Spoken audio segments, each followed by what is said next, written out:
What's up, everybody? It is your boy Baddog back with another New York Giants video. Happy Monday, everybody, if there's such a thing. Before we get into meat and potatoes of the video, just want to kind of say this again. I'm trying to grow my Instagram and Twitter. If you guys have not followed me on Instagram and Twitter, links are in the description. Please follow me. I will follow you back. Also, if you haven't subscribed to the channel, that would be great if you guys could hit that subscribe button, ring the bell, share the videos out, and always comment, like or dislike. It's all good. I appreciate you guys watching, so thank you so much for all the support you've shown on my channel during a hellacious New York Giants season. This video really isn't about any topic in particular outside of the New York Giants. The New York Giants engage and enrage me every single week, man. They make me bipolar, right? The New York Giants make me bipolar, and I think I'm not alone. I think this happens to a lot of New York Giants fans. Let's face it, Giants fans, most of us went into this season figuring we were going to have an off year, figuring it was kind of still rebuilding, new coach, new regime, a lot of new, players on this team, the whole pandemic, no OTAs, no mini camps, no training camp no real training camp, no scrimmage games. A lot of guys are behind the eight ball to start. We kind of figured there'd be offseason. Not to mention we had a very difficult schedule. And pretty much it's played out the way we thought it would. We sit at 2-7. That's obviously terrible. Let's not think it's anything that it's not. This team's been pretty bad record-wise. They won 22% of their games, and I believe 11-31 or 11-32 in their last three. It ain't good. But I'll say this about the New York Giants, okay? This team definitely fights for Coach Joe Judge. There's no doubt about that. They've been competitive in every game this season outside of the one against San Francisco. And I don't even know what happened in that game. That was strange because San Francisco really hasn't been very good since Jimmy G went down. But for whatever reason, we struggled. We were terrible in that game. But we were very competitive against Pittsburgh, very competitive against Chicago. Probably should have beat Dallas and Philadelphia. Could have beat the Rams. Could have beat Chicago. Could be sitting at 5-4 if this team knew how to close out games, which is exactly why they make us bipolar and they make us rage and give us gray hairs or no hairs or whatever you want to say. Give us wrinkles, give us agita, raise our blood pressure, get our heartbeat flying, whatever it is. We watch it every week, the meltdown that happens in the second half of these games. See, so I don't really know what to think of the New York Giants. As dumb as it is, and it is dumb. Let's call it what it is. It's dumb. It's dumb. Beat the Philadelphia Eagles. Beat them. Should have beat them last time. Evan Ingham, make a catch. We win. Make a catch. We win. Officials, call the game correctly. We beat Dallas. Or defense, don't blow it at the end. Just allow big play after big play after big play. Okay? We win those games, guess what? We're undefeated in the division. We'd be 4-0 in the division. We'd have a stranglehold on it. As dumb as it is, if we beat the Philadelphia Eagles, which we definitely can, this is in the Meadowlands or it's in MetLife Stadium, and we played this team about as evenly as anybody can play him. And like I said, if Evan Ingham makes a catch, we walk out of Philadelphia with a W. It would have been the first time in 8 games that we beat them. They beat us 8 in a row. It's about time that we beat them. But with all things said and done, if we beat Philadelphia, guess what? We have the same amount of wins as the division leader. How dumb is that, right? The New York Giants have a chance to win this division. How dumb is that? We're 2-7. A 2-7. What other team in the league? Well, what other outside of this division? What team in the league at 2-7 has a chance to win the division? How foolish is that? How crazy is it? 2020's been a crazy year, and it ain't over yet. Thank God we're getting close, right? We got about 7 weeks left of this year. Hopefully, we turn the page and things start to change. But the New York Giants are right in the thick of this division, and again, they make me bipolar because even in a win, I can't be happy about it. Like, I just see these same things happening week in and week out, week in and week out. I get so happy. Giants fans are so happy. We see our team dominate for the better part of 3 quarters, and then it's like all of a sudden they flip a switch and they don't know what they're doing. So it's insane. If we could just put together 60 minutes of football, we could have beat a lot of these teams that I played this year. But again, that's if ifs and buts were candies and nuts every day, it would be Christmas. And it's not Christmas. It's November 9th. Okay? Beat the Philadelphia Eagles. Can you just do us that favor? If you don't win another damn game the rest of the year, please beat the Philadelphia Eagles. I'm sick of losing to them. I'm sick and tired of losing to them in the most unfathomable ways possible. Every single damn year, we find a way to blow a game that we have no business blowing. Every year.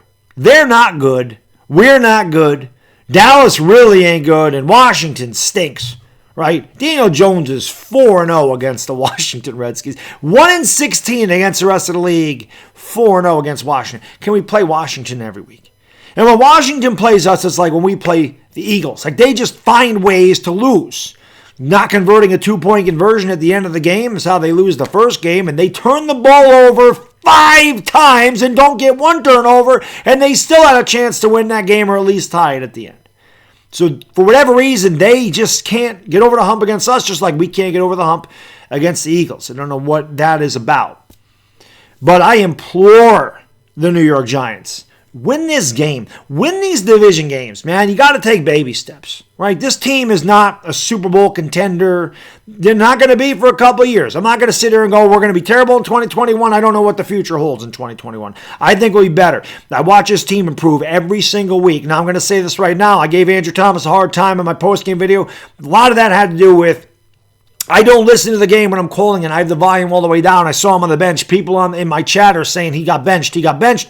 I assumed it was for poor play, not realizing Joe Judge is actually starting to rotate the linemen. So my bad. Andrew Thomas actually played a pretty damn good game. I don't care that he held. That happens. One hold is not going to tick me off. I'm not going to get mad at him for holding a guy if it's going to, alleviate his quarterback from getting killed. If he does it every play, I'm going to get ticked off. One hold ain't going to, I'm not going to sit there and say the guy had a bad game. So I should not have criticized Andrew Thomas. He actually ended up playing a good game. Like I said, I just saw him benched and figured, he got benched because he was playing like garbage, but he did not. Now, people did say Shane Lemieux struggled, but the fact of the matter is, since Shane Lemieux got into this lineup the last 2 weeks, the New York Giants have been formidable up front. They gashed Tampa Bay, and they destroyed Washington. I believe the Giants had 166 yards on the ground, which was their most of the season. They ran the ball well, and this was without Saquon Barkley, guys. This is without Devontae Freeman. This is with Alfred Morris, who's probably my age by now. Killed him. Wayne Gallman killed him. So offensive line has played really well. Daniel Jones did not turn the ball over, which is encouraging. Please don't turn it over this week. The New York Giants do have a chance to win this division. Now, I'm kind of torn, just like I'm torn every time I watch the game. What do you think is better for the New York Giants? Do you think winning a division at 6-10 and picking 21st overall is better than finishing 3-13 and picking 5th? Like, that's where people start to get their divide. That's where people decide, I want to tank, I want to win. To me, this is all I'm going to say about this. If we win this division and pick 21st, I'd be fine with that. Number one, you can either trade up and get guys, or you're going to have cap space going into next year, you can adjust this. But if you start winning these games at the end of the year, and remember, the Giants are in all these games except for the San Francisco game, which means they're not that devoid of talent. And all year they've gone without Saquon Barkley. Really, it starts with the offensive line. This defense has been phenomenal until big moments in the game. I don't know why they let up. I don't know if that's the players just kind of getting into the back of their mind. Here we go again. If it's Patrick Graham's scheme, I don't know. But there's a lot of blown coverage and easy touchdown when the Giants take a big lead. It's like they let their foot off the gas pedal and they stopped playing the way they played. In the first half, Washington couldn't do anything. And then it's like the Giants just started playing soft zone and couldn't tackle, and then Washington scored very easily. And then when they had to step it up, the defensive front four has been getting pressure all year. The Giants are in the top 10 in the league in sacks. Obviously, they knocked Kyle Allen out. That was unfortunate, but they had pressure on Alex Smith, forcing the two turnovers at the end of the game. The Giants' defense has been really good. The New York Giants can get a cornerback and a serious edge rusher, which are available in free agency. That New York Giants defense can be really, really, really good going forward. And if the offensive line begins to produce the way it has the last couple weeks, it continues to run the ball, and we don't turn it over, the Giants can be a really, I don't want to say they can be a really good team going forward, but they can be a good team going forward. They can definitely get better. You can see this team starting to build a little bit, which is all I wanted to see at the beginning of the year. I wanted to see it a little bit earlier. I'm an impatient guy. I don't know what to tell you. I'm impatient. I'm sick of the losing, as are a lot of Giants fans. But by nature, I'm just impatient. I wanted it to happen week 2. It did not. Started to happen, I would say, about week 5. You could really start to see this team. About maybe week 4, maybe right after the San Francisco game, you kind of started to see them turn a corner second half in that Rams game. But again, it's a bipolar season with the New York Giants. And I just want to kind of come out here. I mean, what would you guys rather do? Would you rather win the division at 6-10 and pick 21st? Would you rather finish 3-13 and pick 5th? It's me. I want to win the division. You know why? Because I want to beat Philadelphia and Dallas. I don't care what happens after that. I just want to beat these two teams. I want to start beating the teams in this division, then we worry about it going forward. There's very winnable games here. We can definitely beat Philadelphia. There's not a doubt in my mind. We should have beaten them last time we played them. Definitely beat Dallas. They're terrible. No Dak Prescott. They're not a good team. There's no doubt about that. They should pay Dak Prescott. This is showing how big of a deal Dak Prescott is to that team, although they were not very good even before he was there, because the 2 wins that they got were extremely lucky. So I don't even know what the deal is with Dallas, but we should be able to beat them too. We can beat Cincinnati. That's a winnable game in my opinion. Cleveland is a winnable game in my opinion. So there are some winnable games going forward. Maybe they squeak one out against Seattle, who doesn't really look very good defensively. They look like they just are not good defensively. Now, offensively, they're very scary, but our defense has been pretty good. I'm not saying we're going to beat Seattle. I don't think it's going to happen. Baltimore are probably definitely not going to beat. But you never know. We've been competitive in all these games. It'll be interesting going forward.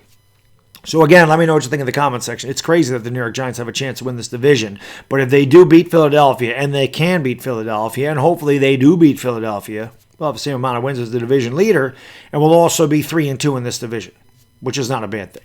So that's all I got in this video, guys. I may be live later tonight. I don't know what I'm going to do yet. So if I'm live, come on by, hang out. And as always, thank you for watching. Enjoy the rest of your Monday. I'm going to go to the gym and do arms or shoulders or something, and I'll see you a bit later. It's the Bad Diggity Dizzle, and I'm gone. Peace!